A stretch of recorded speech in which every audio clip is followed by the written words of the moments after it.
Well, hello everybody. It's your friendly neighborhood mailman, the Trojanpear, here for another episode of Trojanpear's Book Club. It's the month of January. It's a brand new year. We've got a lot of things to talk about, and some goodie bag here of things that I'm going to be dealing with this month. So let's go ahead and get started. Let's talk about a book that I have read that I recommend you reading if you have not read. And my book of recommendation is the book that, of course, you saw sitting on the table before I came in. It was The Art of Godzilla King of the Monsters. What a surprise! I recommend a book that is a Godzilla themed book. You've seen that I've reviewed a couple of Godzilla books in the past. Of course, I'm going to talk about this as well. In 2019 there was a movie called Godzilla King of the Monsters that was released. It was a awesome movie in my opinion. I thoroughly enjoyed it. But there are different things as far as books that you can go through, novelizations. I know there was a prequel that I still haven't got to leading into it called Godzilla Aftershock. I'm still looking for that at my local bookstore. I know you can do it online, but I was hoping maybe to do something in that regard. But I did pick this up, and I did go through this. And this is a little bit of a different take. This is a non-fictional sort of categorical take.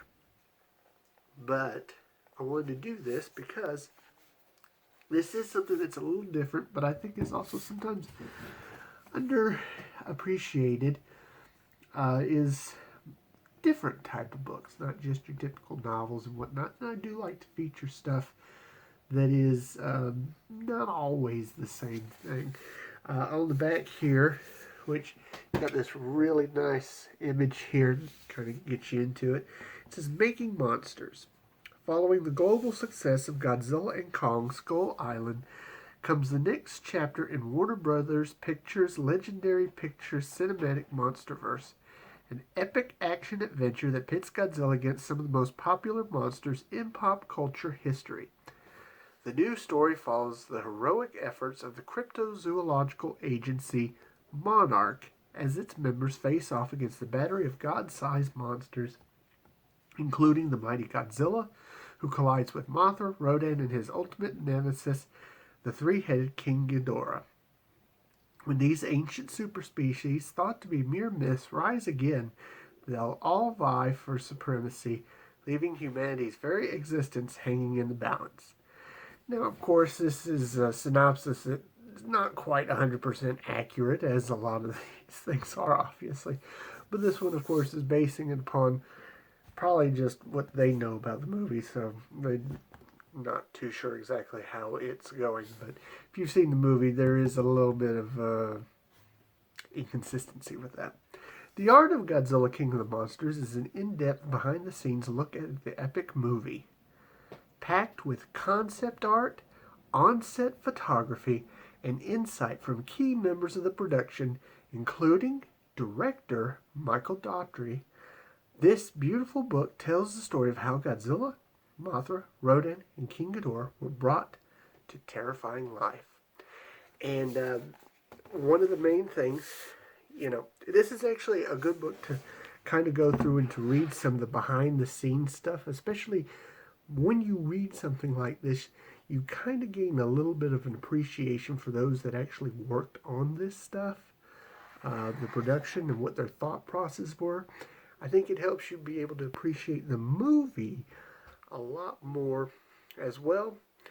But even if you're not really all that interested in the behind the scenes and the storyline and all that, one of the big things to do, just look at the artwork. Here, take a look. Right, the iconic image from the movie is your cover title.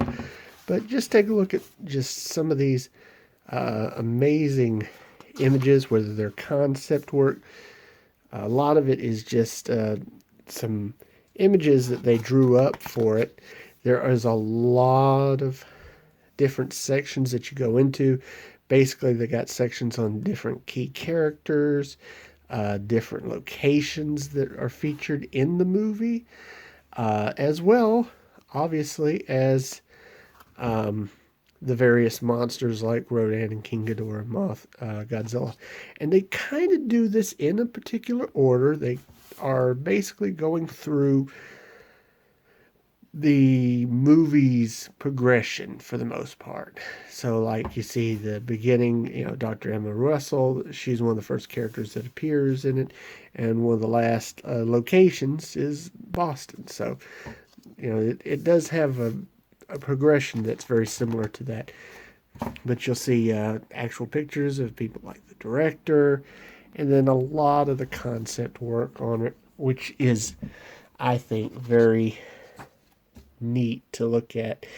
You get some great artwork here, like this, and then full pages with nothing but artwork on it, which is really neat to look at. And it's just filled with this page after page after page, even if they're just showing the basic concept of the different sets that they want to do.